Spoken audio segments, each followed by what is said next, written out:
स्वागत है बच्चों आप सभी का फिर से आपके अपने YouTube चैनल डीडी पाठशाला घर घर की पाठशाला में।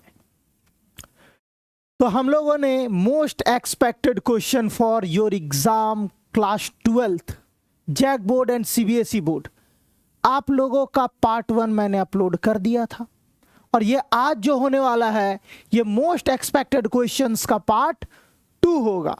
तो बिना देरी किए स्टार्ट करेंगे हम लोग। Get ready with your pen and paper.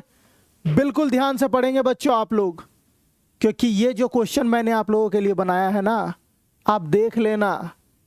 ये जो सीरीज चल रही है ना, इस सीरीज को कंप्लीट करने के बाद जितने भी बच्चे एग्जाम देने जाएंगे वो एग्जाम में बिल्कुल याद करेंगे कि कहीं तो पढ़ के आए थे ये क्वेश्चन। ठीक है, तो चलिए बिना देरी के स्टार्ट करते हैं क्वेश्चन नंबर 1 के साथ। तो ये आ गया आपका क्वेश्चन नंबर 1 सीरीज का क्वेश्चन नंबर 25। तो देखिए क्वेश्चन में क्या बोला गया है। Why did the peddler think that the world was a big rat trap? Peddler क्यों सोचता है कि ये जो वर्ल्ड है ये एक बड़ा रेड ट्रैप है, ये जो दुनिया है ये बहुत बड़ा रेड ट्रैप है। कौन सोचता है ऐसा? पैडलर। तो क्यों सोचता है ऐसा? यहां पे देखिए एग्जाम में पैडलर भी दे सकता है, रेड ट्रैपर भी दे सकता है, क्योंकि रेड ट्रैप ही पैडलर है। ठीक है, तो ऐसा क्यों है ये सवाल है आपका। तो देखिए आंसर क्या है। One day the peddler suddenly realise that this world was a big rat trap. एक दिन पैडलर को क्या लगता है, सडनली रियलाइज होता है कि ये वर्ल्ड एक बहुत बड़ा रेड ट्रैप है। एंड ही बिलीव्ड दैट, और उसको क्या विश्वास है, that the food shelter everything that is tempting, हर वो चीज जो कि बहुत आकर्षक होता है, हर वो चीज जो आपको अट्रैक्ट करता है, इज जस्ट ए बेट। वो क्या है? एक बेट है, एक चारा है जो कि आपको क्या करता है, फंसाने के लिए है। आप उसके तरफ अट्रैक्ट होइएगा, आप उसको छूने जाइएगा, उसके तरफ अट्रैक्ट होइएगा, आप वहां पे फंस जाइएगा रेड ट्रैप में। जस्ट लाइक एक रेड ट्रैप में क्या होता है, जैसे कि चूहा क्या करता है, चूहेदानी में जो चीज रहता है, जो मीट का टुकड़ा रहे, रोटी का टुकड़ा रहे, कोई भी टुकड़ा रहे, उस टुकड़े को खाने के लिए अंदर जाता है और जैसे ही जाता है रेड ट्रैप बंद हो जाता है और वहां पे फंस जाता है। तो this world is also a red trap, ये वर्ल्ड भी एक रेड ट्रैप है और इस रेड ट्रैप में हम लोग फंस जाते हैं। और यहाँ पे जितने भी आकर्षक चीज है, हर वो चीज क्या है, आपके लिए एक चारा है जिसके इर्द गिर्द आप लोग घूमते रहते हैं उस चीज को पाने के लिए। ठीक है, तो यही इसका आंसर है। तो देखिए हम पढ़ देते हैं एक बार। One day the peddler suddenly realized that the world was a big red trap. He believed that the food, shelter, clothing, riches and joys were the traps of temptation. क्या चीज है? traps of temptation. टेम्पटेशन का मतलब क्या होता है बच्चों? हर वो चीज जो तुमको अट्रैक्टिव लगता है। Just like the red trap, जैसे कि एक रेड ट्रैप में ऑफर किया जाता है मीट चीज जो कि ट्रैप करने के लिए होता है। किसको? रेड ट्रैप को। ऑल टेम्पटिंग थिंग्स आर बेट, हर वो चीज जो आपको टेम्पटिंग लगती है वो क्या है? बेट है। क्या है? बेट। चलिए अगर आप फोटो लेना चाहते हैं, स्क्रीनशॉट लेना चाहते हैं तो ले सकते हैं। बढ़ते हैं हम लोग नेक्स्ट क्वेश्चन की ओर। ये आ गया आपका question number 26। Question number 26, why was the crofter so talkative? एक सेकेंड।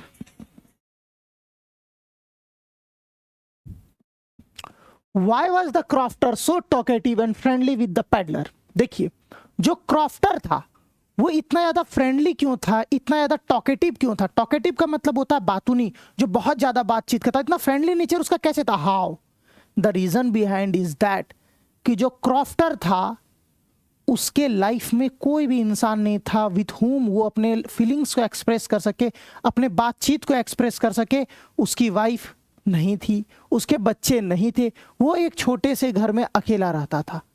और अकेले में, लोनलीनेस में इंसान के साथ क्या होता है, वो बहुत परेशान हो जाता है, किसी से बात तक नहीं कर पाता है। दैट्स वाई जब एक दिन पैडलर उसके घर आता है तो उसको क्या लगता है कि कोई तो उसको मिला जिससे साथ वो अपनी फीलिंग्स को शेयर कर सकता है, इसलिए वो बहुत ज़्यादा खुश हो जाता है। और यही कारण कि उससे बहुत खुल करके बात करता है, उसके साथ क्या करता है, वो कार्ड्स खेलता है, उसको टॉबैको देता है, उसके बाद साथ में दोनों एकदम बहुत ज़्यादा बात करते हैं रात में। तो ये जो बिहेवियर था वो उसको इतना मतलब फ्रेंडली बना दिया था, इतना ज़्यादा वो डेस्परेट था बात करने के लिए, जिसके कारण ऐसा लगता था कि वो बहुत ज़्यादा टॉकेटिव है। ठीक है, तो देखिए answer, the crofter was depressed with the life as he had no one to share his feelings. Crofter बहुत ज़्यादा डिप्रेस्ड था, हताश था, निराश था अपने जीवन से। With his life as he had no one to share his feelings. क्यों? क्योंकि उसके पास फीलिंग्स शेयर करने के लिए कोई भी नहीं था। He was living in A cottage alone without wife without children. वो कॉटेज में किसके साथ रहता था? किसी के साथ नहीं, ना ही उसकी बीवी थी ना ही बच्चे थे। He was happy to see peddler as he thought. वो बहुत खुश हो जाता है पेडलर को देख के, क्योंकि वो सोचता है that after a long time, एक लॉन्ग समय के बाद, ही गॉट ए कंपेनियन, उसको एक क्या मिला है? साथी मिला है, जिसके साथ वो अपने फीलिंग्स को शेयर कर सकता है। ठीक है,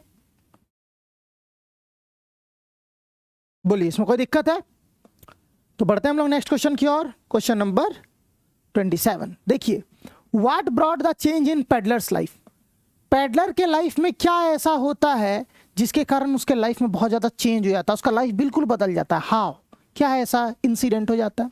देखिए, जो आयरन मास्टर होती है उसकी बेटी होती है Edla. Edla was the daughter of the iron master and she was so compassionate. वो बहुत ज़्यादा करुणा भाव वाली लड़की रहती, बहुत ज़्यादा दयालु रहती है, और उसका जो करुणा होता है, उसका लविंग नेचर, उसका केयर करने का जो भावना होता है, वो इतना केयर करती है पेडलर का कि उसके मन में एक स्पेस क्रिएट हो जाता है, जिसके कारण वो जो लाइफ को देखने का उसका जो पर्सपेक्टिव था वो बिल्कुल चेंज हो जाता है, और वो हर बुरा काम को छोड़ करके एक अच्छा इंसान बनने की कोशिश करने लगता है। देखिए, Edla was the main reason behind the change in the peddler's life. ठीक है, her kindness, compassion, caring nature were the source of change in him despite she knew the true identity. भले ही वो उसके ट्रू आइडेंटिटी को जानती थी, ऐसा नहीं कि एडला उसके ट्रू आइडेंटिटी को नहीं जानती थी, जानती थी, उसके बावजूद भी she never ill treated him. वो उसके साथ कभी बुरा बर्ताव नहीं करती है। ऑल दिस थिंग्स, सभी ये चीजें क्रिएट करती है कि space in peddler's heart and forced him to change, और जिसके कारण वो परिवर्तित हो जाते हैं। यहाँ पे देखिए बच्चों, यहाँ पे दिस नहीं होगा, यहाँ पे दिज होगा। क्या होगा? दिज होगा।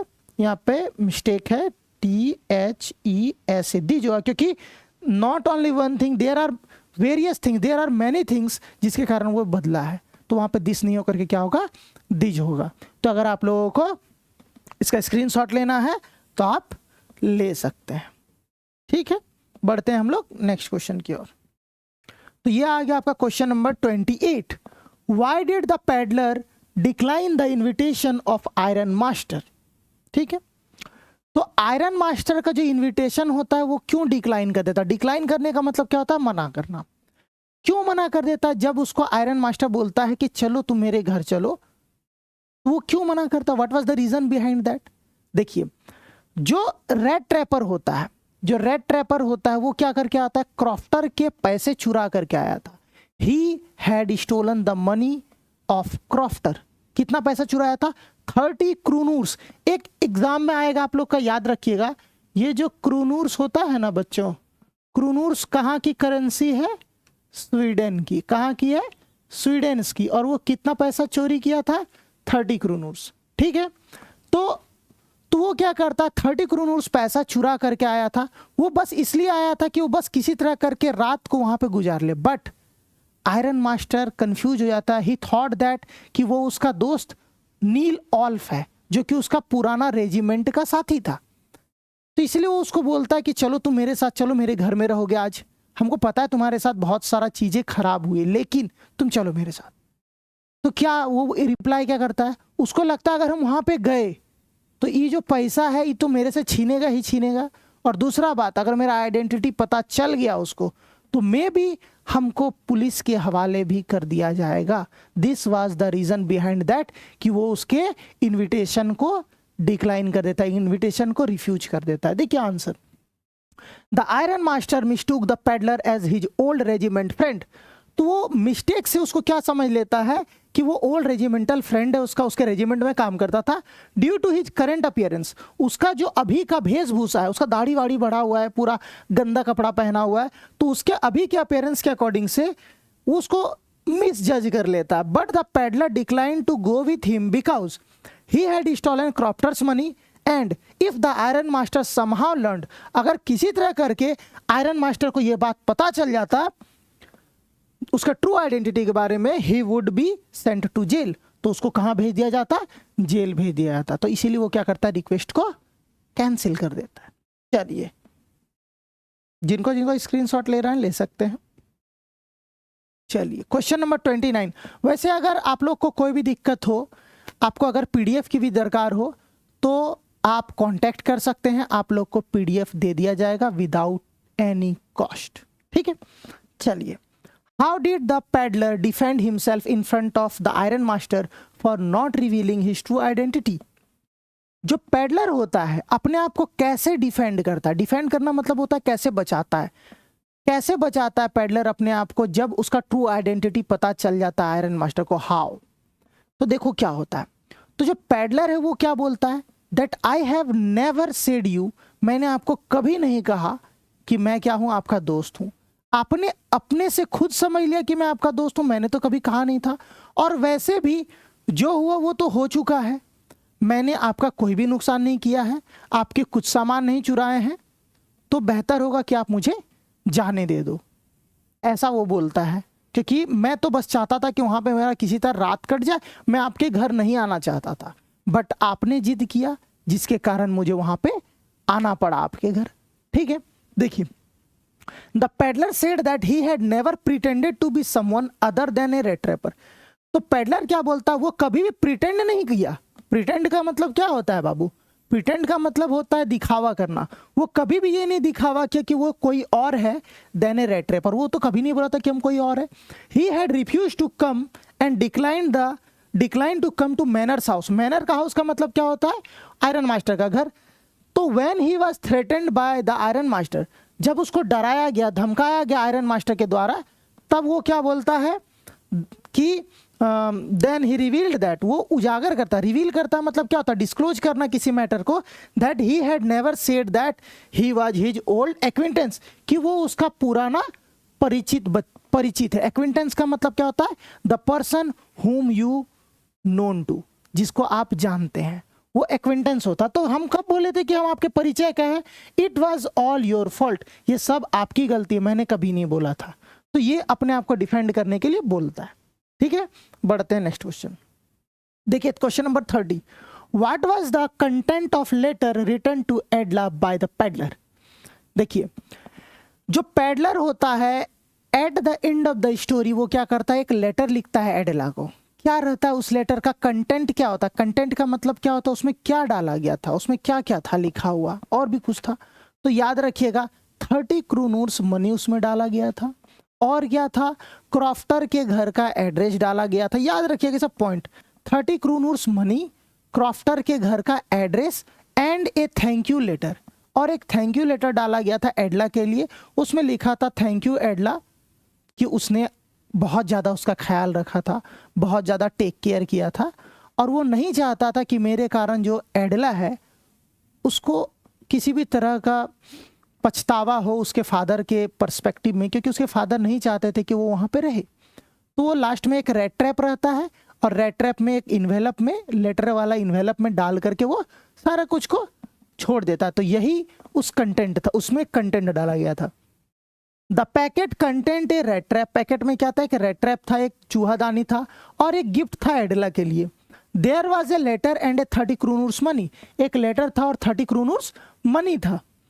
Letter he had shown his gratitude, और उस लेटर में उसने क्या दिखाया था? अपना ग्रेटिट्यूड। ग्रेटिट्यूड का मतलब क्या होता है? कृतज्ञता, कि हम आपके प्रति बहुत ज़्यादा कृतज्ञ है कि आपने मेरी बहुत सेवा की, बहुत ध्यान रखा। फॉर शोइंग काइंडनेस, कि आपने मेरे प्रति बहुत काइंडनेस दिखाया, कंपैशन दिखाया और प्यार दिखाया। Despite knowing his true identity, भले ही आप मेरा सारा सच्चाई जानते थे कि मैं क्या हूं, एक रेड ट्रैपर हूं, उसके बावजूद भी आपने मेरी बहुत ज्यादा मदद की। He had also return the address of crofter's homes, ताकि वो जो पैसा चोरी किया गया था वो उसको रिटर्न मिल सके। बोलिए कोई दिक्कत है इसमें? उम्मीद करते हैं कोई दिक्कत नहीं होगा इस क्वेश्चन में। ठीक है, चलिए। और वैसे भी आप लोग बहुत अच्छे बच्चे हैं, आप लोग को दिक्कत नहीं होनी चाहिए। चलिए,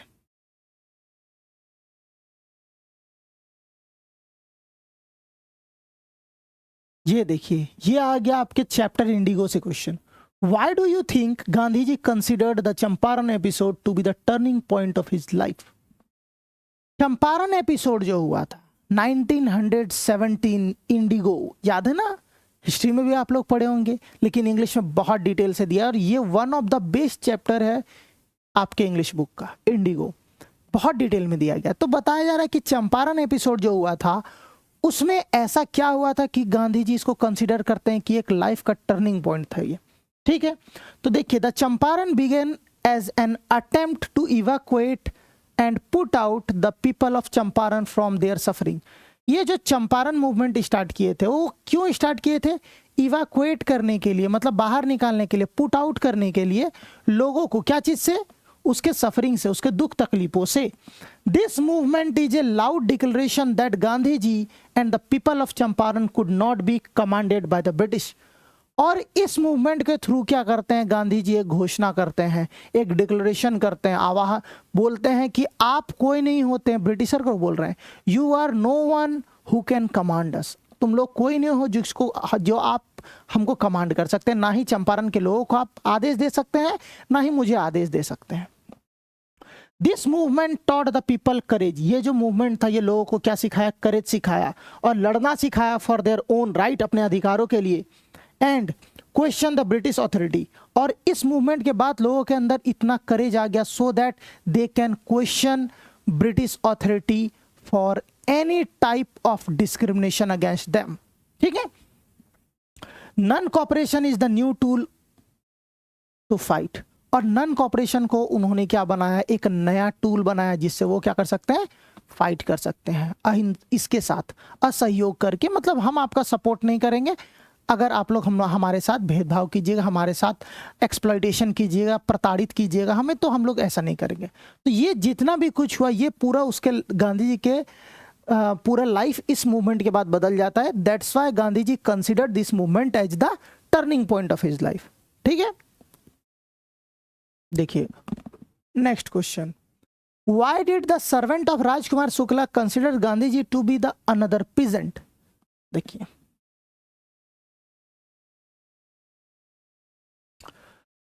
राजकुमार शुक्ला के साथ गांधी जी गए थे।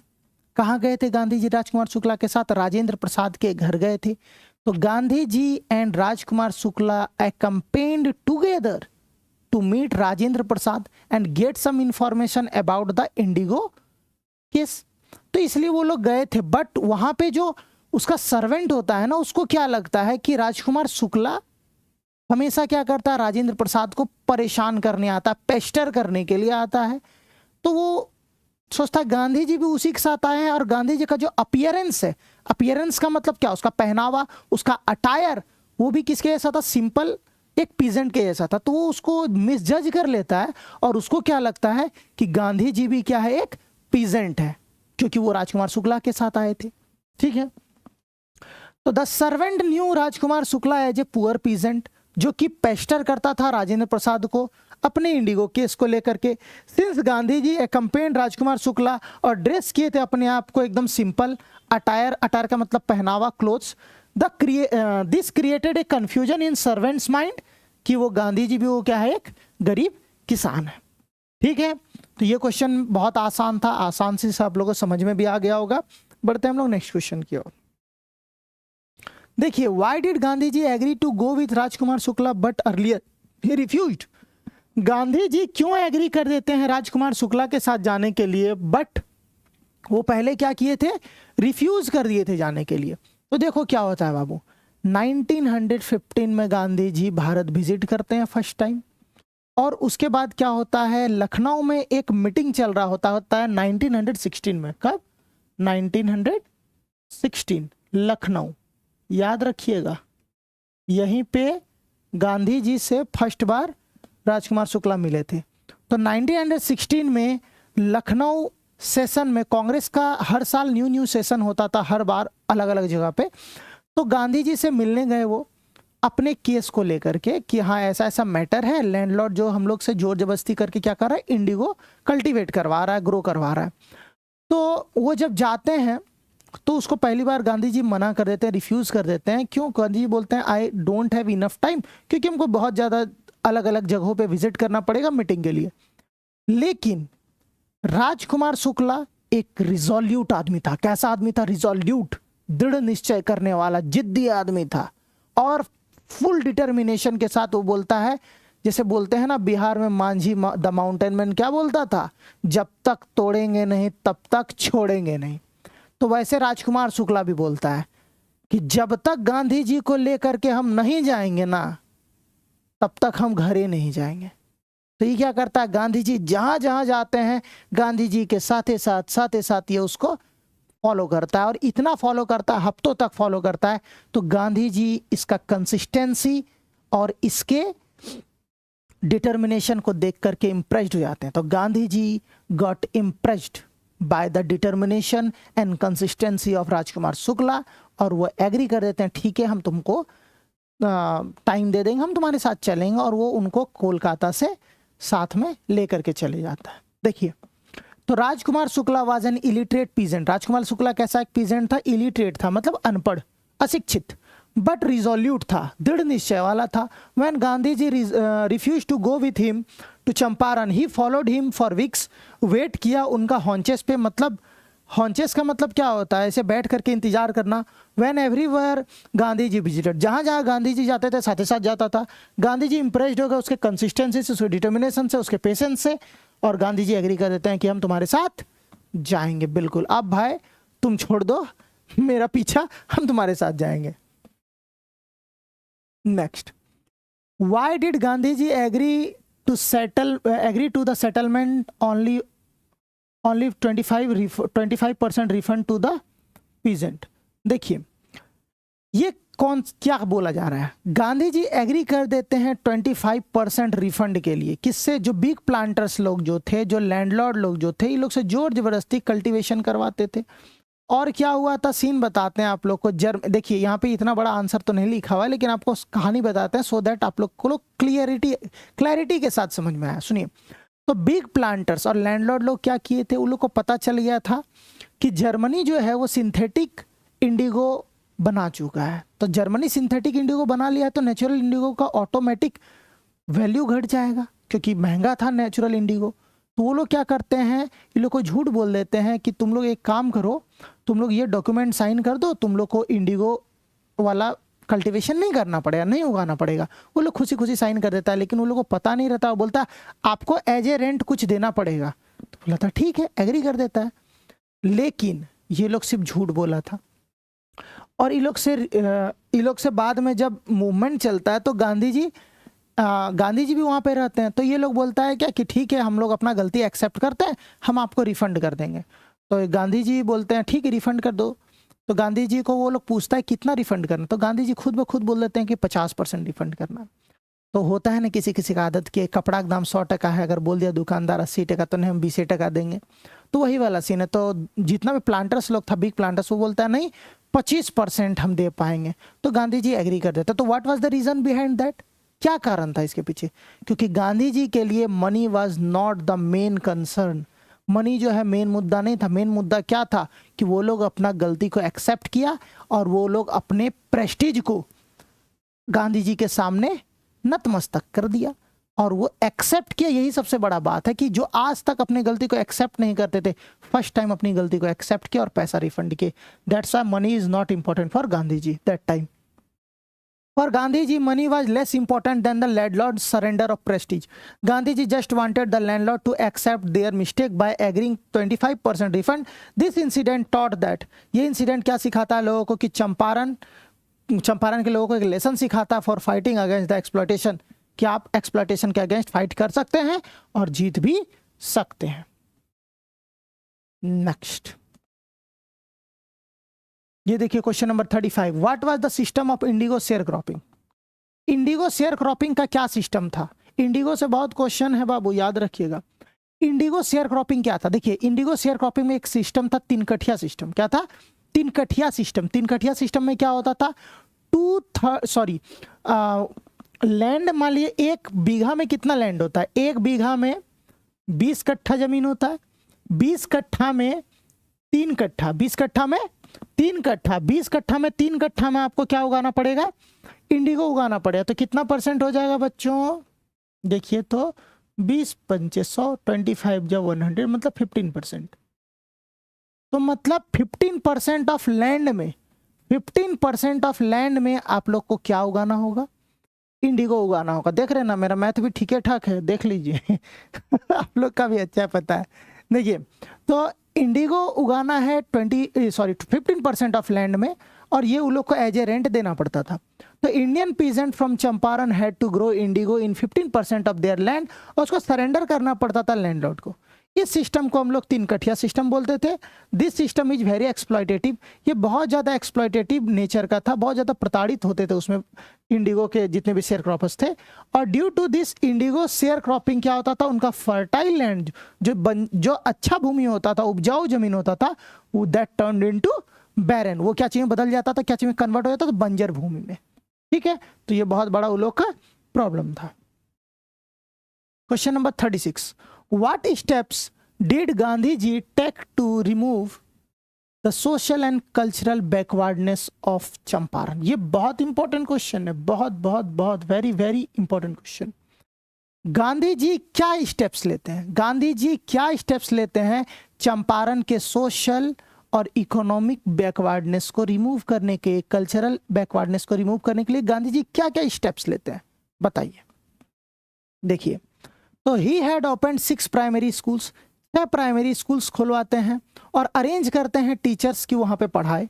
वो और क्या करते हैं, वहाँ पे उनके परिचय में जितने भी डॉक्टर्स थे, एक्विंटेंस वाले, उनको बुलाते हैं और बोलते हैं आप सर्व कीजिए और एक वॉलेंटियर जैसा काम कीजिए फॉर 5-6 मंथ्स, सो दैट वहाँ के लोगों को आप समझा सके कि बेसिक जो दवाई सब होती है, जैसे कि फीवर में हम लोग क्या खाते हैं, पैरासीटामोल हो गया, उसके बाद जीभ में छाला हो जाता है तो राइबोफ्लेविन खाते हैं, तो ये सब दवाओं जो बेसिक्स दवा होता है वो सब बताए, और ये सब डॉक्टर लोग बताया। 6 महीना प्रोवाइड करता है फ्री सर्विस। और he also involve his son and his wife for the welfare of that area.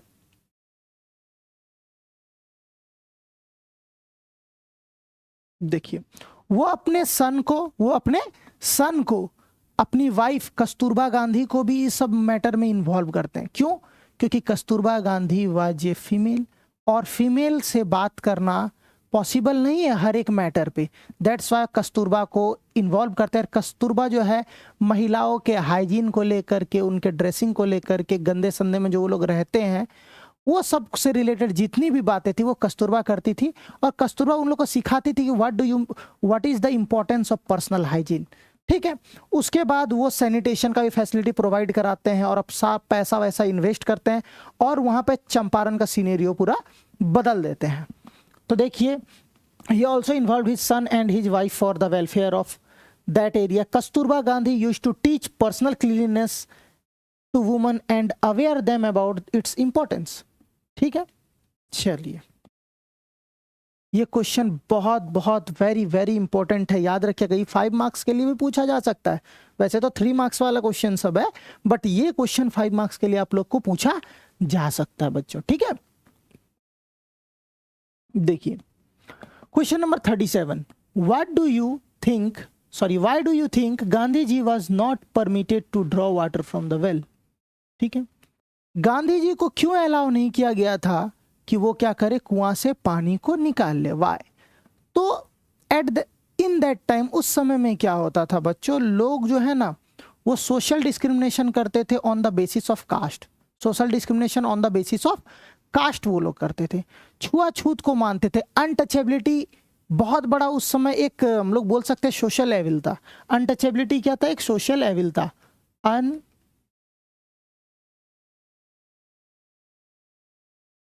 Untouchability क्या था? छुआछूत एक सोशल एविल था। सोशल एविल्स का मतलब क्या होता है? सामाजिक कुरीति। एक बहुत बड़ा समाज के लिए कुरीति था, मतलब बैड थिंग था वो। ठीक है, तो देखो क्या हुआ था कि गांधी जी गए थे राजकुमार शुक्ला के साथ, तो राजकुमार शुक्ला को वो सोचता था कि अनटचेबल है तो गांधी जी भी अनटचेबल होंगे, और अनटचेबल आदमी अगर कोई चीज़ को छू देगा तो वो अपवित्र हो जाएगा, इम्पायस हो जाएगा, इम्प्योर हो जाएगा। तो अगर मेरे कुआं से वो पानी निकालेगा 1 लोटा 1 बाल्टी, तो 1 बाल्टी के चक्कर में मेरा पूरा कुआं क्या हो जाएगा?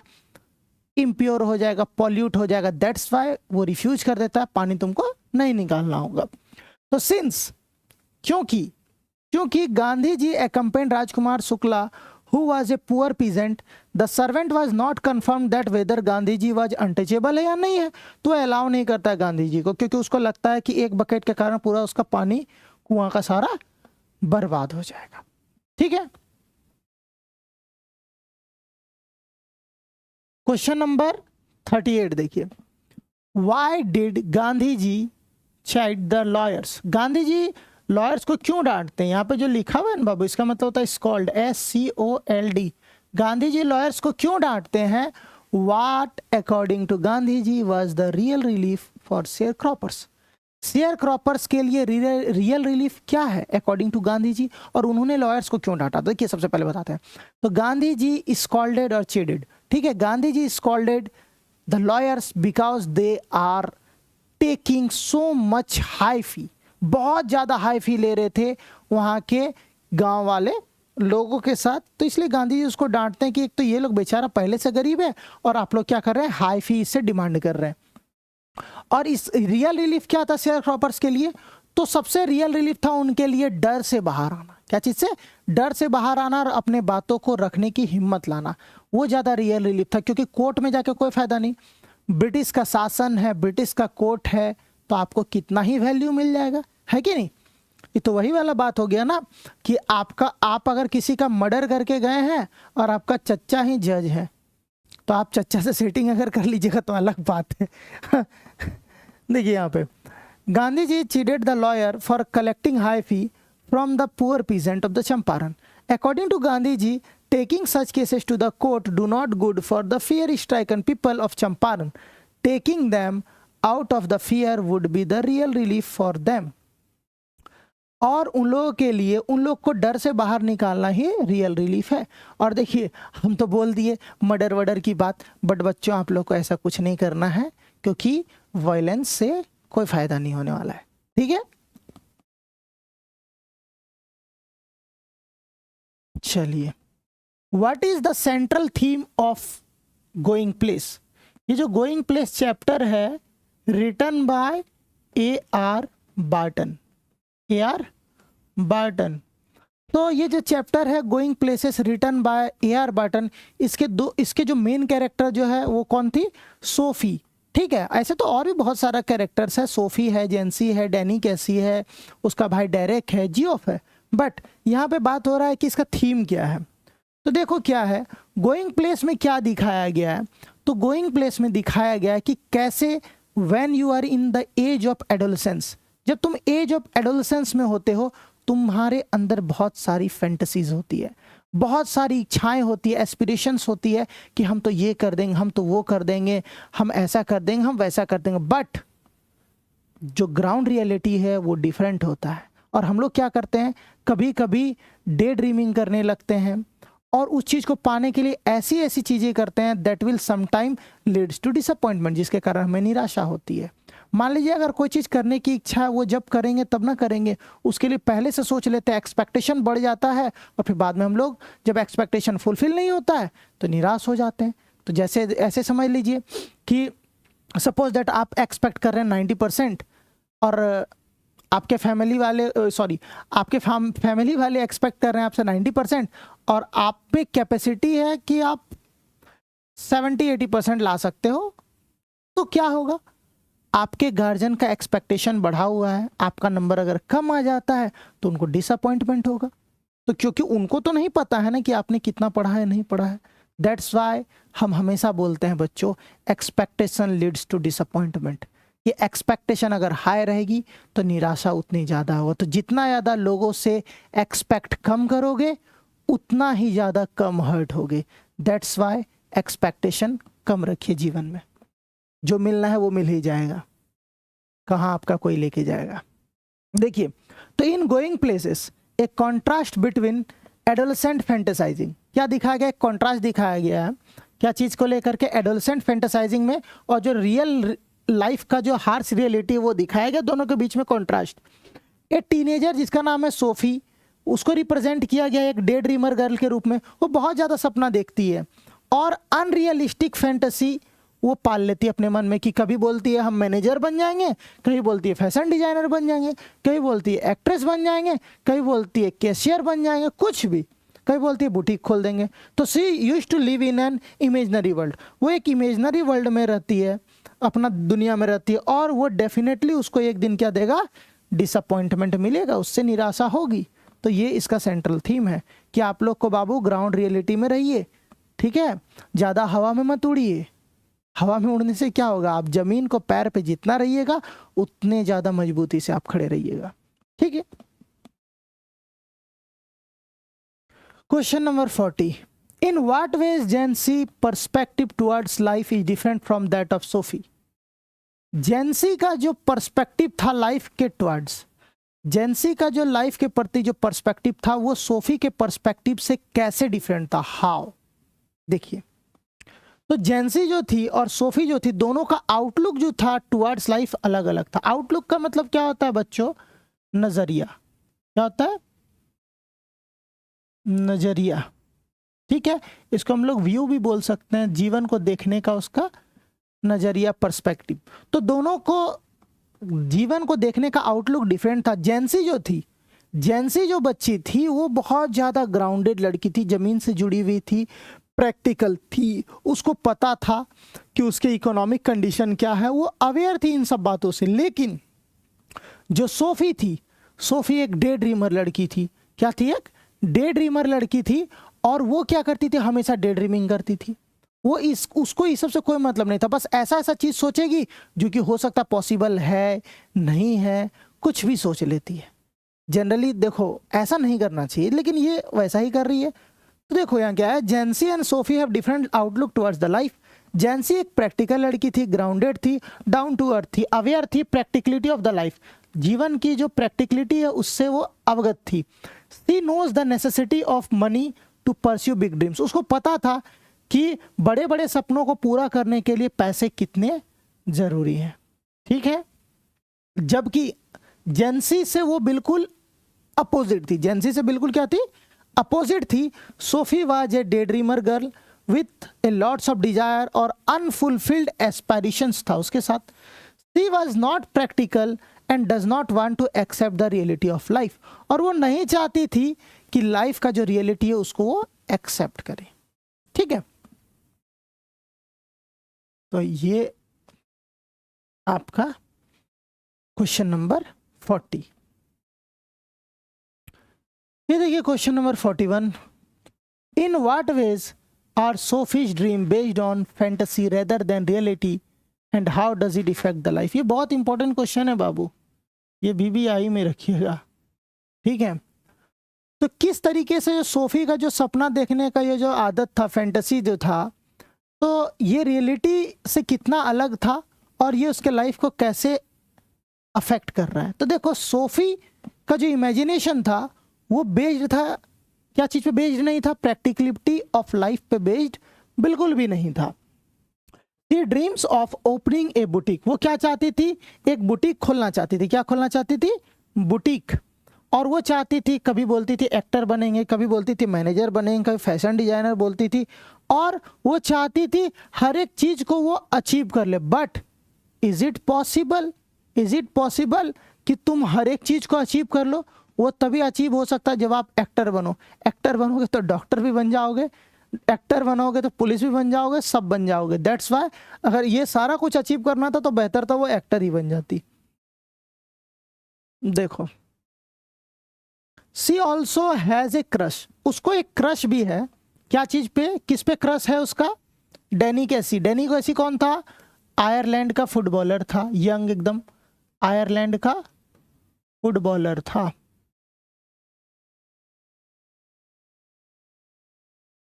फुटबॉलर ऑफ आयरलैंड, ठीक है। तो आयरलैंड का फुटबॉलर था, ठीक है, डैनी कैसी।